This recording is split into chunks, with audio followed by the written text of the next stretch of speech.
Have you ever trusted someone, only to realize they're the very source of your turmoil? It's a hard truth, but one that many of us face. Toxic people don't always show their true nature right away. Sometimes, they come with charm, a smile, and the perfect words. But underneath the surface, there's a darker force at play. Today, we're diving deep into the 5 signs you're dealing with an evil person, and how Stoic wisdom can help you protect your peace and reclaim your life. Let's begin with 5 signs to know. Tito 1. When trust turns into turmoil, think about it. You're sitting across from someone, a friend, a partner, maybe even a family member, sharing a moment, a laugh, a story. You trust them. You believe they have your back. And maybe they do. Or maybe they're the reason you haven't been sleeping well. We rarely see it coming. Toxic people don't wear warning signs. They wear smiles. They bring coffee. They offer help. They charm your circle. But behind the curtain, behind that warmth, is control, manipulation, and a slow erosion of your peace. The Stoics believe that reality is shaped not by what happens to us, but by how we perceive and respond. And sometimes the hardest truth to see is that the storm in your life is wearing the face of someone you once loved. There was a time I laughed with them, called them at midnight, let them in on my struggles. But over time I began to question myself. Why did I feel exhausted after every conversation? Why did I shrink a little more every time I saw their name light up on my phone? It starts subtly. They joke at your expense. They constantly need to be the center of attention. You start apologizing for things you didn't do. You walk on eggshells, not because they yelled, but because they smiled as they twisted the knife. The Stoics would say, don't trust the mask. Watch the pattern.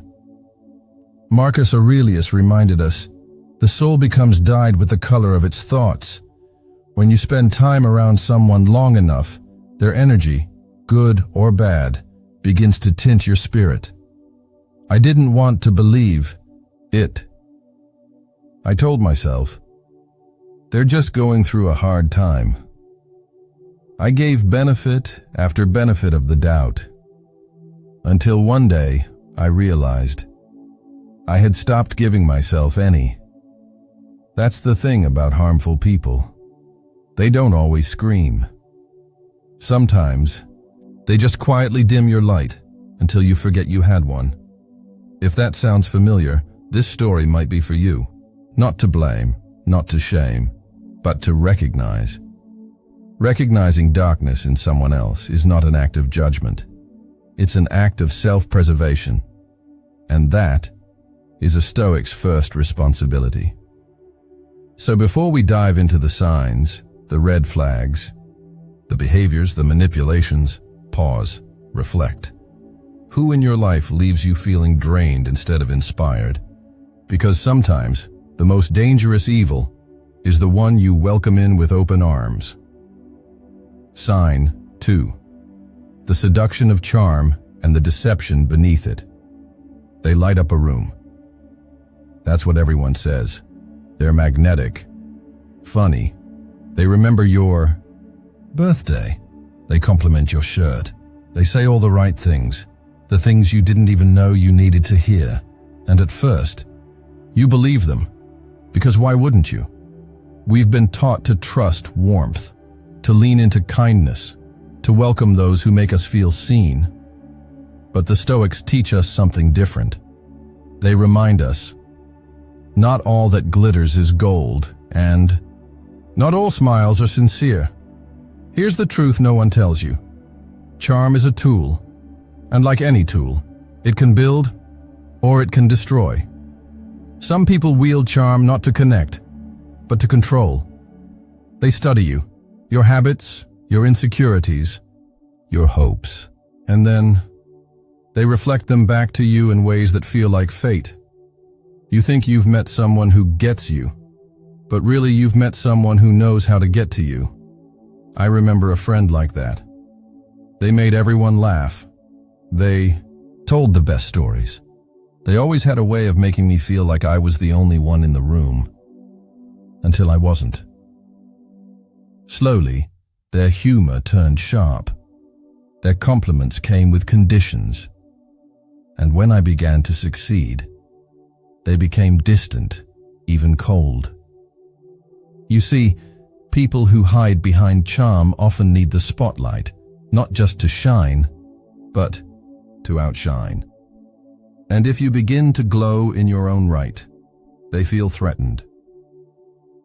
The Stoics would call this out for what it is. Ego disguised as friendship. True character, they say, is revealed not in how someone treats you when you're down, but in how they react when you're rising. Do they support your growth?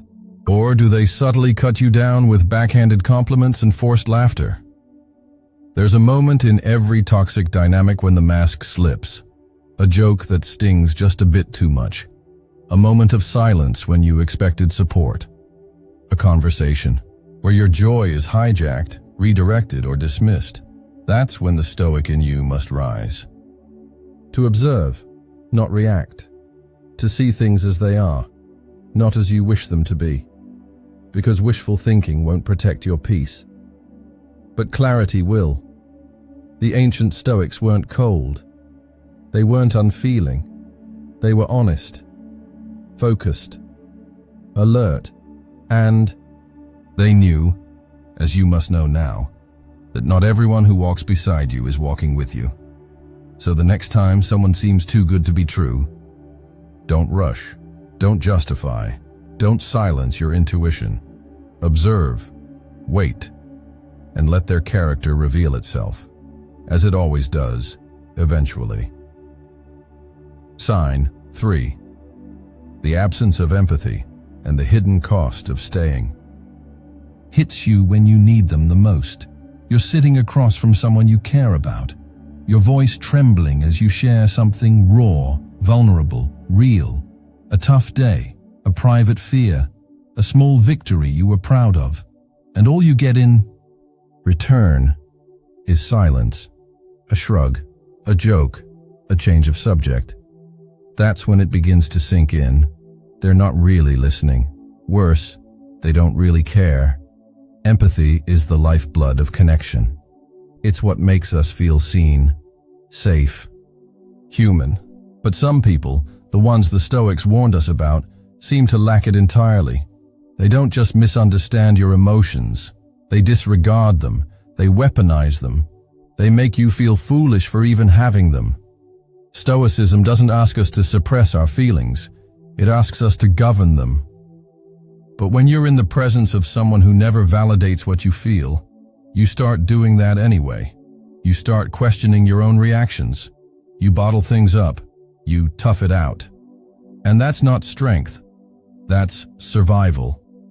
Empathy less. People aren't just cold. They're dangerous. Because they make you feel like you're the problem for expecting basic human decency. They downplay your pain.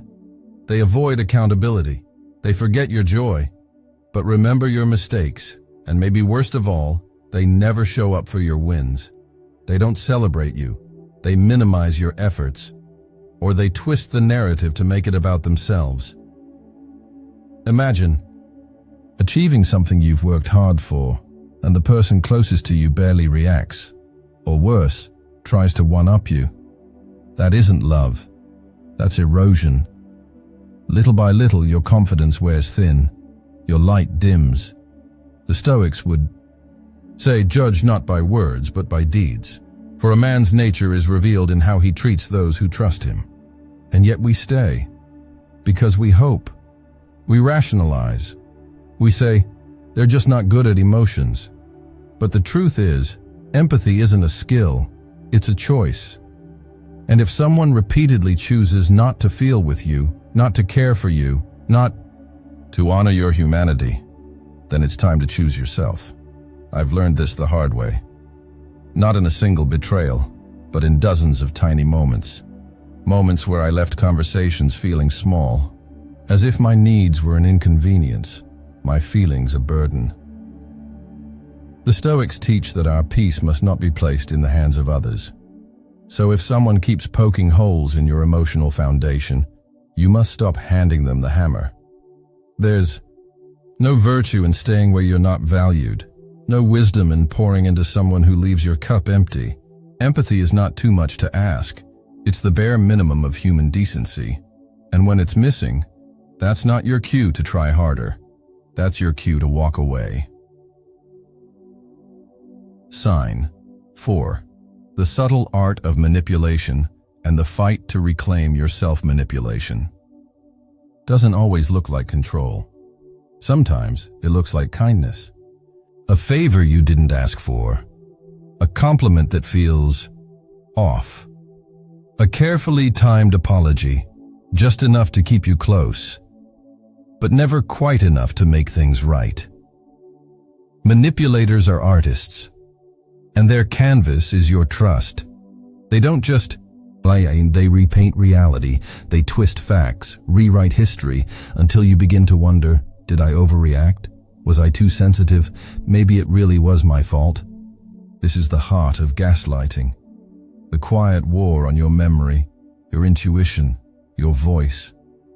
You start second-guessing yourself. You apologize for things you didn't do. You lose sleep trying to fix things you didn't break, and all the while, they stand in the corner, calm, composed, even smug, as if the chaos they caused is somehow your burden to carry. The Stoics would warn us, to be free, we must not be slaves to the thoughts others plant within us. Manipulation thrives in confusion. The less sure you are of yourself, the more power they have over you. I remember someone once saying, "If you really cared about me, you'd do this." That sentence stuck with me for years. It made me feel like love meant sacrifice. But now, I see it for what it was, a weapon dressed up as affection. They made me feel guilty for having boundaries. They used my empathy as a leash. And when I pulled away, they played the victim. That's the manipulator's final act, to make you feel like the villain for simply protecting your peace. The Stoics teach us to return to what's within our control, our perception, our choices, our response. So how do we respond to manipulation? With stillness, with clarity, with truth. We stop explaining ourselves to people committed to misunderstanding us. We stop arguing with distortions. We set boundaries not with anger, but with certainty. That's the hardest part. Because manipulators don't let go easily. They'll shift, adapt. They'll say, "You've changed."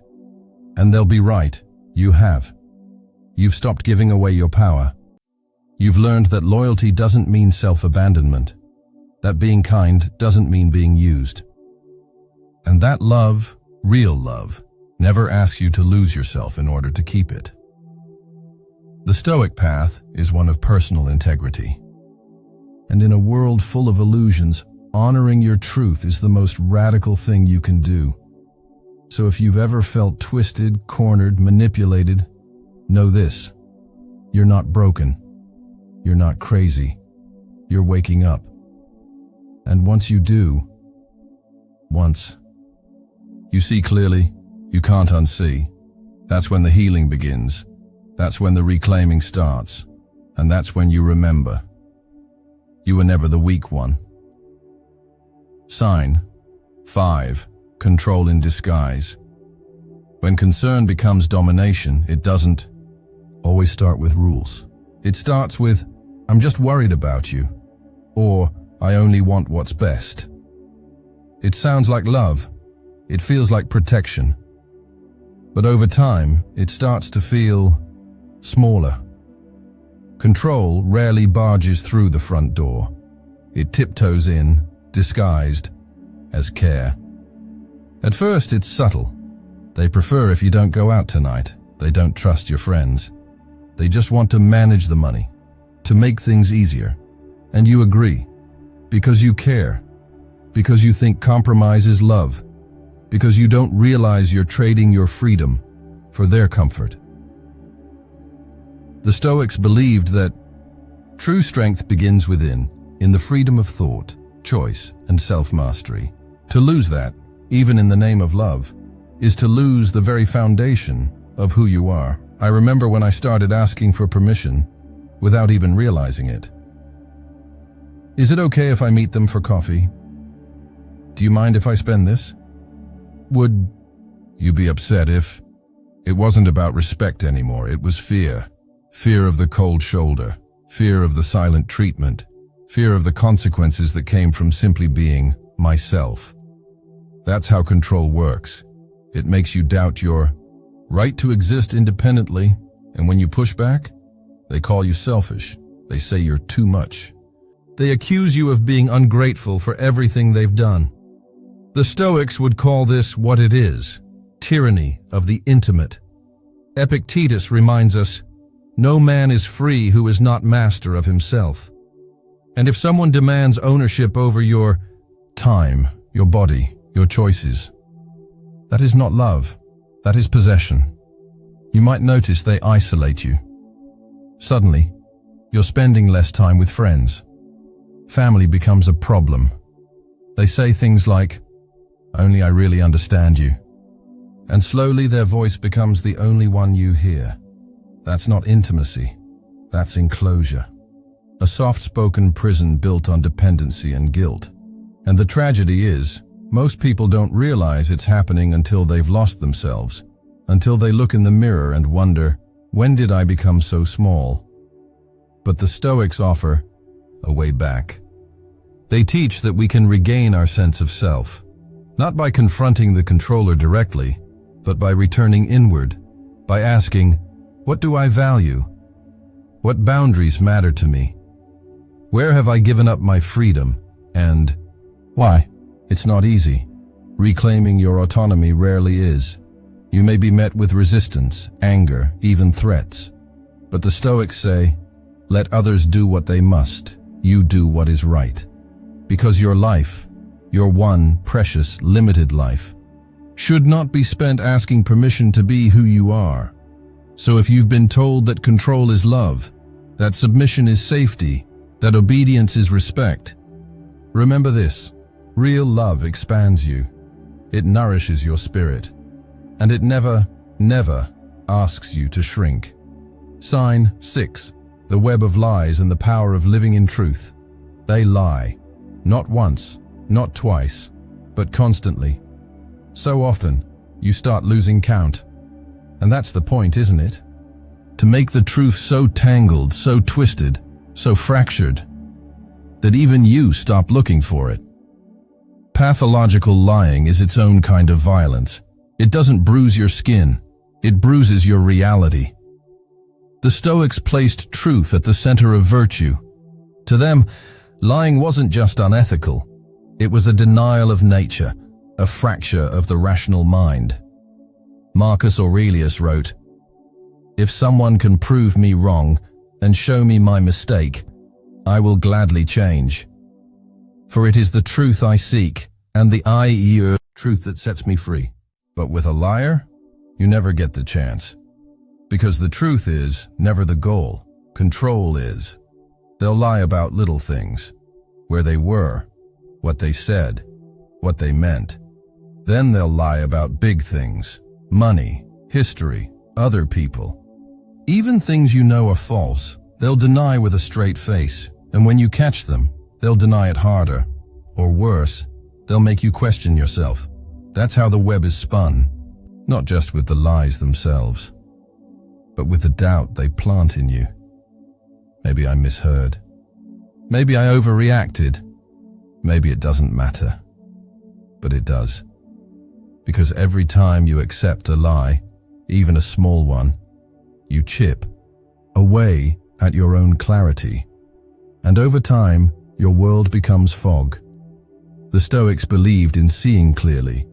They called it living in accordance with nature, to know what is real, to speak what is true, to act with integrity, and if someone in your life is constantly distorting that. They are not just lying to you, they are stealing your ability to live fully. I've known that kind of liar. The one who makes you feel crazy for remembering too much. The one who makes promises they never plan to keep. Who bends the truth so often, you stop trusting your own instincts. But one day, I stopped playing along. Not with a fight. Not with a breakdown, but with a whisper. No more. No more pretending. No more questioning myself. No more offering truth to someone who only deals in illusion. The Stoics teach us that freedom begins when we no longer fear the truth or the consequences of living by it. That's the moment I began to feel free, because the antidote to deceit is not confrontation, it's clarity. You don't have to prove a liar wrong. You just have to stop participating in their game. Tell the truth, live the truth, and let their house of cards fall on its own. You see, liars are not afraid of being caught. They're afraid of becoming irrelevant, of no longer having power over the narrative or over you. And when you walk away, quietly, clearly, finally, that's not just self-respect. That's revolution. So if your life has been wrapped in someone else's lies, here's your permission to unravel it. One truth at a time, one step at a time, until you return to yourself. And when you do, the world will look different, sharper, softer, safer, because this time, it'll be yours. Sign 7. Boundaries. The quiet power that rebuilds your life, people. Talk about healing like it's a grand transformation, a lightning bolt, a breakthrough. But healing, real healing, often begins with something quiet. Word, a sentence, a single moment when you say, no, that's it. That's the shift. The moment you stop explaining yourself. The moment you stop apologizing for having limits. The moment you set a boundary and mean it. Boundaries aren't walls, they're windows. They let in light, truth, clarity. They show you who respects your space and who only comes to rearrange the furniture.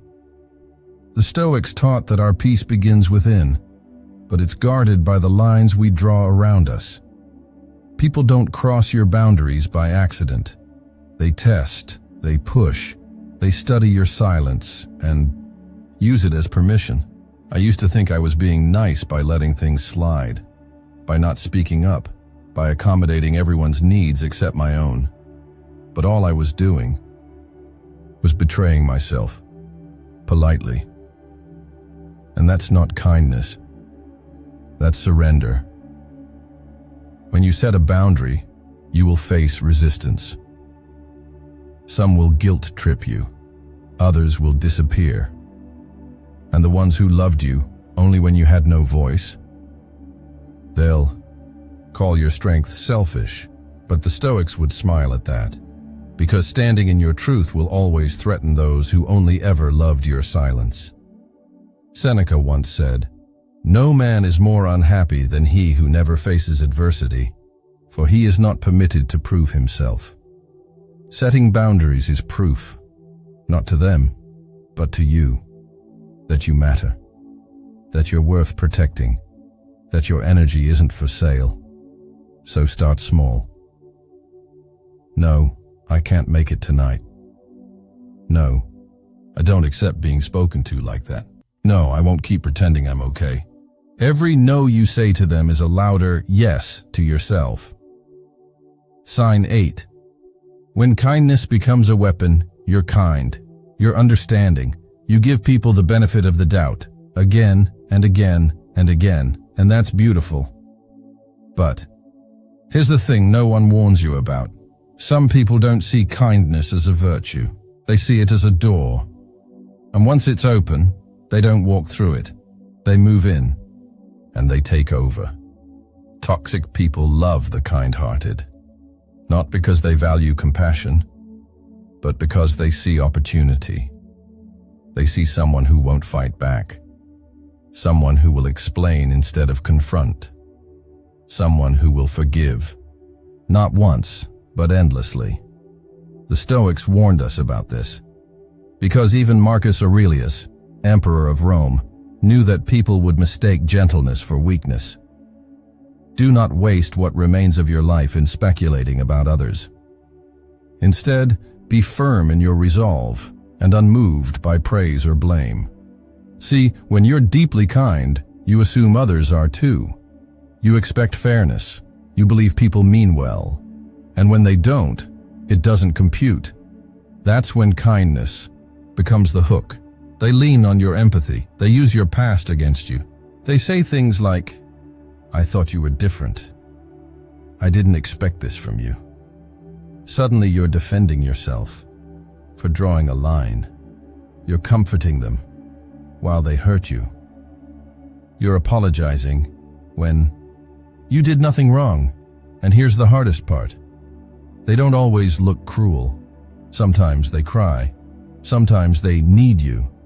Sometimes they say all the right things, right after saying all the wrong ones. That's how the cycle continues. Because you're kind, and they know it. But Stoicism teaches a different kind of kindness, one with a backbone. Compassion rooted in discernment, love that includes yourself.